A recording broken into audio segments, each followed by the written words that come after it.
बाप बेटे की कहानी। इच्छा प्रकृति को हरा सकती है। प्रबल इच्छा और मालिक से सच्ची मांग प्रकृति को भी हरा सकती है। यह कहानी है एक बाप और बेटे की। माँ बाप के घर एक बेटे का जन्म होने वाला था। माँ बाप के लिए यह खुशी का माहौल था। दोनों बहुत खुश थे कि मालिक हमें एक बेटा देकर खुशियां देने वाला है। जब बेटे का जन्म हुआ और वह इस संसार में आया और माँ बाप ने उसे देखा तो यह क्या, उसके तो कान ही नहीं थे। जब डॉक्टरों से जोर देकर पूछा गया तो डॉक्टरों ने बताया कि यह बच्चा जीवन भर बहरा और गूंगा रहेगा। तब उस वक्त माँ बाप पर क्या बीती होगी, यह आप खुद समझ सकते हैं। उनके पैरों तले मानो जमीन खिसक गई हो। कुछ समय के लिए माँ बाप भी मानो गूंगे और बहरे हो गए हों। लेकिन फिर बाप ने डॉक्टरों की बात को झूठ ठहराते हुए चुनौती दी और कहा, मेरा बच्चा सुनेगा भी और बोलेगा भी। ऐसा विश्वास करने का उसे पूरा अधिकार था। पिता जानता था कि हर समस्या का समाधान होता है और कोई ना कोई ऐसा तरीका होगा ही, और वह वो तरीका ढूंढ ही लेगा। सारी दुनिया हमें आस्था सिखाती है और आस्था एक ऐसी शक्ति है जो असंभव को भी संभव कर दिखाती है। हमें तो बस आज्ञा भर मानना है। एक बाप की प्रकृति से यह आस्था थी कि उसका बेटा बहरा और गूंगा नहीं रहना चाहिए। इस इच्छा से वह जरा भी पीछे नहीं हटा। आखिरकार पिता को वह रास्ता मिल ही गया। पिता ने धीरे धीरे प्रयास करके यह जान लिया कि चाहे बहुत कम ही सही, लेकिन वह थोड़ा बहुत कुछ आवाज़ें जो सुन सकता है। क्योंकि जब वह थोड़ा बड़ा हुआ और अपने आसपास की चीज़ों को देखने लगा तो उसकी हरकतों से यह लगता था कि उसमें सुनने की थोड़ी शक्ति तो है। जब वह उस उम्र में पहुंचा जब बच्चे आम तौर पर बोलने लगते हैं तो उसने बोलने की कोई कोशिश नहीं की। मगर पिता को पूरा विश्वास हो गया था कि अगर वह थोड़ा बहुत सुन सकता है तो उसकी सुनने की क्षमता को बढ़ाया जा सकता है। पिता अपने मन में कई बार यह दोहराता रहता कि उसका पुत्र बहरा और गूंगा नहीं रहना चाहिए। और फिर ऐसा कुछ हुआ जिससे पिता की आशा बंधी। यह एक अनअपेक्षित संयोग था। संयोगवश माता पिता ने घर में एक रिकॉर्ड प्लेयर लाया। जब बच्चे ने उसका संगीत पहली बार सुना तो वह खुशी से झूम उठा और उसने उस मशीन पर कब्जा कर लिया। वह रिकॉर्ड प्लेयर के सामने खड़े होकर उसी रिकॉर्ड को 2 घंटे तक सुनता रहा और उसके दांत उस मशीन के किनारों पर जकड़े हुए थे। ऐसा इसलिए हुआ था क्योंकि उस ध्वनि का बोन के साथ कोई कनेक्शन था, जिसे बोन कनेक्शन कहा जाता है। इस घटना से पिता को यह पता चला कि अगर उसके सिर के नीचे की तरफ वाली हड्डी पर अगर होंठ लगाकर कुछ बोला जाए तो वह उस बात को साफ साफ सुन सकता है। बस फिर क्या था, डॉक्टरों की उस बात को चुनौती देने के लिए इतना काफ़ी था। पिता ने तत्काल प्रकृति यानी भगवान का शुक्रिया अदा किया, क्योंकि उसकी आस्था की शक्ति रंग लाई थी। पिता ने उस बेटे के मस्तिष्क में सुनने और बोलने की इच्छा को ध्वनि के बोन कनेक्शन के जरिए भरना शुरू कर दिया, जिसे डॉक्टरों ने बहरा और गूंगा कहा था। और बेड टाइम में वह अपने पुत्र को ऐसी कहानियाँ सुनाने लगा जिससे उसकी कल्पना शक्ति को जगाया गया कि वह किस तरह सामान्य बच्चों से भी बेहतर बच्चा है।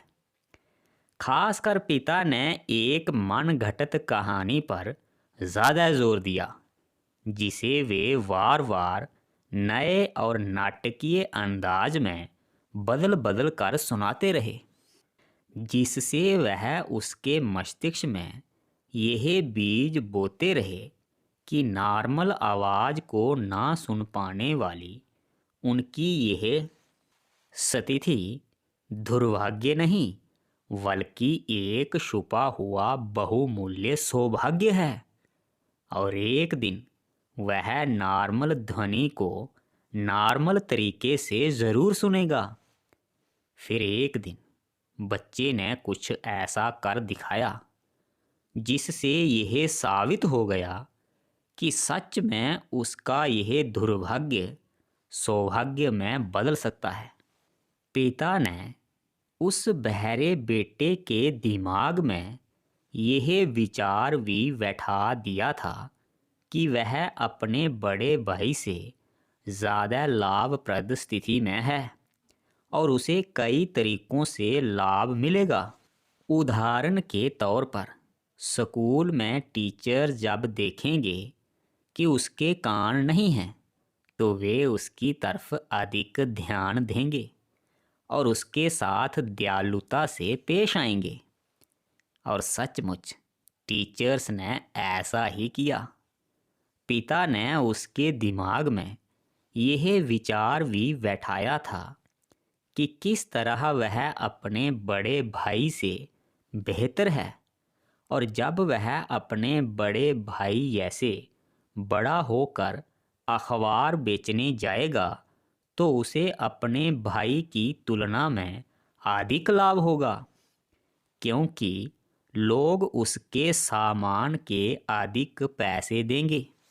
जब लोग देखेंगे कि उसके कान नहीं हैं और उसके बावजूद वह इतना मेहनती है और समझदार बच्चा है, तो वे उसके साथ अतिरिक्त सहानुभूति रखेंगे। जब वह 7 साल का हुआ तो उसने पहली बार इस बात का प्रमाण दिया कि उसके दिमाग में उसके पिता ने जो बीज बोए थे वे अब फल देने लगे हैं। जब एक दिन एक दोपहर को वह घर में अकेला था तो वह किचन की खिड़की से बाहर निकला, जमीन पर कूदा और बाहर की तरफ चल पड़ा। उसने पड़ोस के जूते बनाने वाले से 6 सेंट की पूंजी उधार ली। अखबार खरीदने में इस पूंजी का निवेश किया, अखबार बेचे, फिर से निवेश किया और देर शाम तक वह इसी तरह बार बार निवेश करता रहा और अखबार बेचता रहा। आखिर अपने बही खाते को सही करने के बाद और अपने बैंकर से लिए 6 सेंट के उधार को वापस करने के बाद उसने अपना मुनाफा गिना तो वह था 42 सेंट।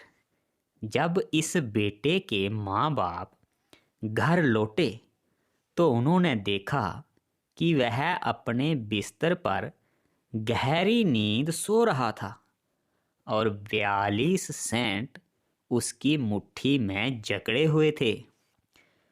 उसकी माँ ने उसकी मुट्ठी खोली, सिक्के निकाले और रो पड़ी। हाय, मालिक यह भी होना था। अपने पुत्र की पहली सफलता पर रोना तो उचित नहीं था, लेकिन उसके पिता की प्रतिक्रिया बिल्कुल विपरीत थी। पिता तो खुलकर हंसा, क्योंकि उसने जो बेटे के दिमाग में आत्मविश्वास का रवैया विकसित करने का जो प्रयास किया था, उसमें वह सफल हुआ था। उसकी माँ ने उसके इस काम में यह देखा कि एक छोटा बहरा बच्चा सड़कों पर जाकर पैसे कमाने के लिए अपनी जान जोखिम में डाल रहा था। हर चीज को देखने का अपना अपना नजरिया होता है। उसके पिता उसमें एक बहादुर, महत्वाकांक्षी बिजनेसमैन को देख रहा था। आगे जाकर क्या हुआ, कहानी में जरा बने रहें। छोटा बहरा बच्चा जो सुनने लगा, छोटा बहरा वो बच्चा स्कूल पास कर गया और यह छोटा बहरा बच्चा कॉलेज भी पास कर गया। हालांकि वह अपने टीचर्स की बातें तब सुन सकता था जब वे पास में खड़े होकर जोर से बोलते थे। यह बच्चा बहरे बच्चों के स्कूल में पढ़ने नहीं गया और ना ही उसने इशारों के माहौल को स्वीकार किया, क्योंकि उसके माता पिता ने यह संकल्प किया था कि वह एक सामान्य जीवन जिएगा और सामान्य बच्चों के साथ रहेगा। इसे लेकर कई बार स्कूल के अधिकारियों से उनकी बहस भी हुई, लेकिन उन्होंने इसकी कोई परवाह नहीं की और वे अपने फैसले पर डटे रहे। और फिर एक दिन कॉलेज में उसके साथ एक ऐसी घटना घटी जिससे उसकी दुनिया बदल गई। संयोगवश उसे एक हेयरिंग ऐड मिला जो उसे ट्रायल के बतौर कंपनी द्वारा भेजा गया था। प्रकृति भी इंसान के साथ कैसे कैसे खेल खेलती है, लेकिन इंसान की सच्ची मांग और आस्था के सामने उसे अपने द्वार खोलने ही पड़ते हैं, जिन्हें कोई खटखटा रहा होता है।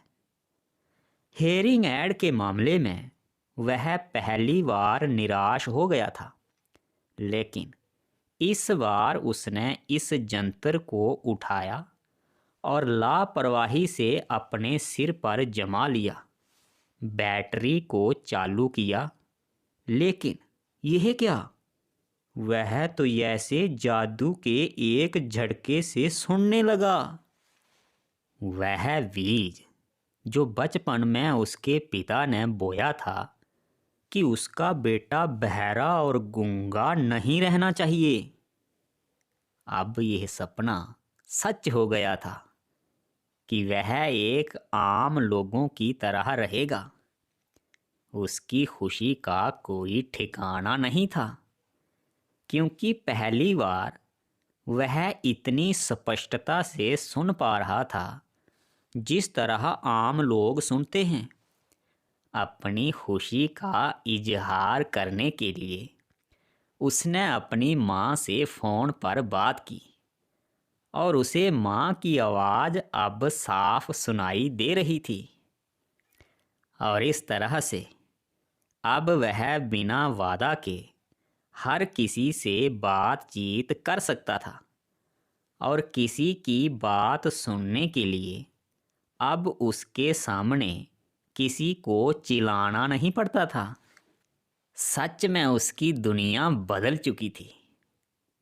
इसके बाद उसने हेयरिंग ऐड बनाने वाली कंपनी को एक पत्र लिखा और पूरे उत्साह से अपना अनुभव बताया। लेकिन इस पत्र में कुछ ऐसा था जिसकी वजह से कंपनी ने उसे न्यूयॉर्क आने का आमंत्रण दिया। कंपनी के चीफ इंजीनियर के साथ बातचीत करते हुए उसके दिमाग में यह विचार आया कि अगर वह बिना हेयरिंग ऐड वाले लाखों बहरे लोगों तक अपनी बदली हुई दुनिया की कहानी पहुंचा सके तो वह सुनने में उनकी मदद कर सकता है। फैक्ट्री का पूरा अध्ययन करने के बाद उसने कागज़ पर एक योजना बनाई जिससे लाखों बहरे लोगों तक पहुंचा जा सकता था। उसने अपनी योजना कंपनी के सामने पेश की, जिसमें पूरे मार्केटिंग सिस्टम का विश्लेषण था। कंपनी ने उसकी योजना पर तत्काल अमल किया और उसे उस कंपनी में एक अच्छे पद पर नौकरी भी मिल गई, जिसके बारे में उसने कभी सोचा भी नहीं था। उसके इस काम से लाखों बहरे लोगों के जीवन में एक आशा की किरण जागी और उन्हें राहत से भर दिया, जो बिना इसके पूरी जिंदगी बहरे ही बने रहते। ब्लेयर नाम के इस बच्चे की जो सबसे बड़ी कमजोरी थी वह सबसे बड़ी ताकत का रूप ले चुकी थी। इस ताकत से उसके जीवन में ना सिर्फ ढेर सारी संपत्ति आई, बल्कि उसने उन लाखों बहरे लोगों के जीवन को बदल दिया जो बहरे बने रहने के लिए अभिशिप्त थे।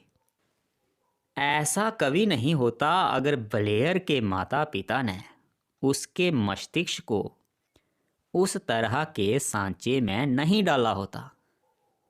उनका बच्चा बहरा और गूंगा नहीं रहना चाहिए। इस प्रबल इच्छा के सामने प्रकृति को एक पुल बनाना पड़ा, जिससे उसके मस्तिष्क और बहरी दुनिया के बीच की मौन की खाई को पटाना पड़ा। आस्था और प्रबल इच्छा मिलकर सचमुच कुछ भी कर सकती हैं और असंभव सपने को भी हकीकत में बदल देती है, अगर इन गुणों के साथ सही तालमेल बैठाया जाए। सबसे बड़ी बात कि यह गुण हर इंसान को मुफ्त में मिलते हैं। यह कहानी नेपोलियन हिल के द्वारा लिखी गई पुस्तक थिंक एंड ग्रो रिच से ली गई थी। आपको कैसी लगी कमेंट करके ज़रूर बताएं। अगर आप चैनल पर नए हैं तो चैनल को सब्सक्राइब करना ना भूलें। कहानी को अपने दोस्तों के साथ शेयर करें। आज के लिए बस इतना ही। धन्यवाद। आपका दिन शुभ हो।